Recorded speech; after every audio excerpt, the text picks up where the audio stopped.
reading from the Gospel of Matthew. While Jesus was still speaking to the crowds, his mother and his brothers were standing outside wanting to speak to him. And someone told him, "Look, your mother and your brothers are standing outside wanting to speak to you." But to the one who told him this, Jesus replied, "Who is my mother, and who are my brothers?" And pointing to his disciples, he said, "Here are my mother and my brothers. For whoever does the will of my Father in heaven is my brother and sister and mother." Well, this really striking story, every time we talk about Christianity sort of being the place of family values, it's hard not to recall this very story where Jesus sort of backhands his mother and brothers, or so it seems. What he's really doing here is not so much rejecting them as it is expanding the definition of what family is.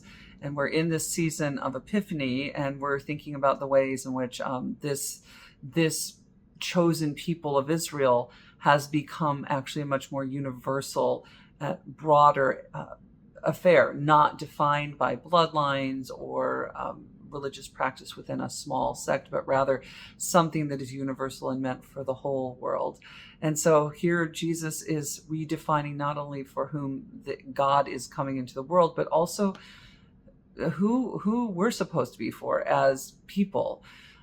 There can be a tendency to be clannish and to think of the people that are our concern as those with whom we have blood relations or have some other tie, and that Jesus is saying in this moment in Matthew's gospel, my family it's not only is my mission not contained, but the sense of family and what defines me, the defining group, my family of origin, my family of connection, my family of kinship, and my choosing.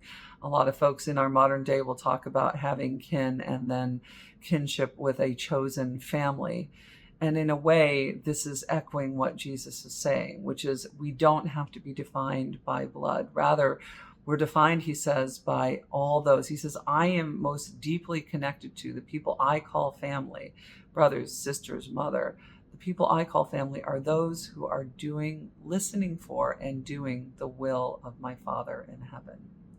And so the beautiful invitation to you and me in this Epiphany season is not only to think about a broader definition of our family, maybe a broader definition of the people to whom we are most deeply connected, yes, in our church, in our families and friends and our work groups, but to whom are we connected even beyond that? Stretch our minds, our hearts, our eyesight a little bit just to see others to whom we might be deeply connected. And Jesus gives us a measure, a template for how to measure that connection. And he says for him, his brothers, his deepest kin, his sisters, his mother, those are the folks who are listening for and doing the will of his Father in heaven, doing God's will in this world.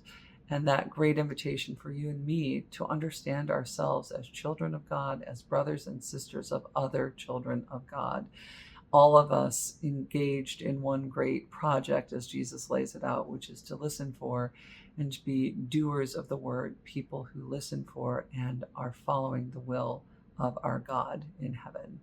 So may God be with you this day as you think about your family connections, both in the narrow sense and in the broad sense in which Jesus has invited our imagination. And may God bless you, and may God bless you and keep you this day and always.